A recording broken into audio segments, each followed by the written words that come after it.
Hoje vamos falar de um dos capítulos mais impactantes da história do Brasil, a Revolta dos Malês. Prepare-se, pois em menos de 10 minutos você vai entender o que foi, por que aconteceu, qual o legado dessa que foi a maior rebelião de escravizados do nosso país. Mas antes, eu vou me apresentar. Oi, meu nome é Lucas e seja bem-vindo ao canal Neurodivergência LTDA. Este é um canal que ele é mais focado para falar de filosofia, história, geografia, política, economia e etc. Dito isso, porque como prometido, eu irei lhe mostrar em menos de 10 minutos o que foi a Revolta dos Malês. A data é 24 de janeiro de 1835. O local, Salvador, capital da Bahia. No auge do período regencial no Brasil. Uma época de grande instabilidade política após a abdicação de Dom Pedro I. Naquele tempo, Salvador era uma cidade fervilhante, com cerca de 65 mil habitantes. O detalhe crucial aí, 78% da população era composta por negros, mestiços, afrodescendentes. E os escravos africanos correspondiam a 40% do total. A Bahia era o motor da economia açucareira escravocrata do Recôncavo. Mas a revolta que explodiu não era de qualquer grupo, eram os malês. A palavra malê deriva do Yorubá e malê, que significa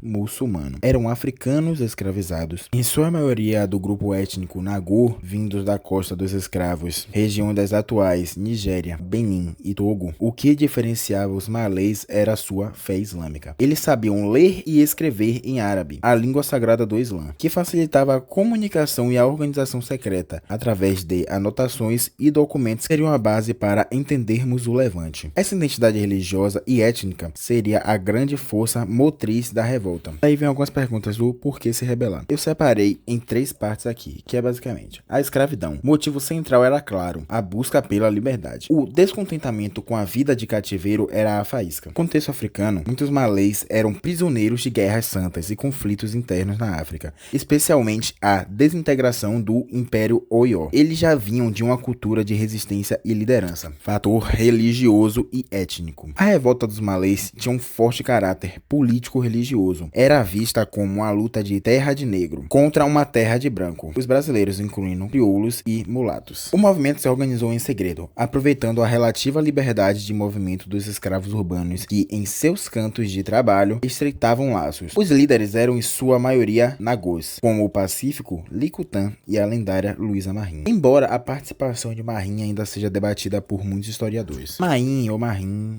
me corrija se eu estiver errado. A revolta foi meticulosamente planejada para o período do Ramadã, o mês sagrado de jejum, que para eles era um tempo de purificação e guerra santa. O dia escolhido foi a madrugada de 25 de janeiro, um domingo, quando muitos estariam na igreja do Nosso Senhor do Bonfim. O uniforme era simbólico, abadás brancos, que são roupas muçulmanas, e amuletos como rezas e passagens do Alcorão, buscando a proteção divina para a batalha. Mas como em muitas revoltas, um fator crucial mudou tudo: a denúncia. Na noite de 24 de janeiro, o prefeito de Salvador recebeu uma denúncia anônima sobre o Levante, alertando a polícia. O plano fracassou. O plano de começar o amanhecer foi comprometido. A polícia dobrou as patrulhas e o Levante começou de forma improvisada, de forma explosiva antes do previsto. Na parte de confrontos, o episódio principal se deu na ladeira da praça, onde um grupo de 60 malês foi interceptado. Eles tentaram, sem sucesso, invadir a Câmara Municipal para libertar um de seus líderes, o pacífico Licutã, que estava preso. A cidade mergulhou no caos. Surgiram-se intensas batalhas em diversos pontos da cidade. O confronto final e decisivo aconteceu no quartel da cavalaria, em Água de Meninos. O desfecho foi que, em menos de 24 horas, as forças legalistas, o exército imperial e polícia, esmagaram a revolta. A vitória legalista foi brutal. O saldo foi trágico: mais de 70 rebeldes mortos e cerca de 300 capturados. O julgamento e a punição, a repressão foi exemplar para a época. Houve 5 execuções por fuzilamento em campo de pólvora. Líderes como Pacífico Licutã foram condenados a 1.200 chibatadas. Muitos escravizados foram vendidos para outras províncias, separando-os de suas redes de apoio. Os libertos e outros envolvidos foram deportados à força para a África, numa alternativa de tentar eliminar a influência africana islâmica. A revolta dos malês pode até não ter sido bem sucedida, mas seu impacto foi monumental e se espalhou pelo país, abalando as estruturas da sociedade escravocrata. A intensificação do medo foi algo crucial. A revolta gerou um pânico generalizado entre as elites brancas da época, que passaram a ver o africano como um inimigo ainda maior. Tem também a questão da repressão anti-africana, que as condições de vida dos negros africanos pioraram. Foram criadas leis de controle e punição mais rigorosas. Houve uma pressão enorme para que os negros africanos aderissem ao catolicismo, e a prática do Islã passou a ser severamente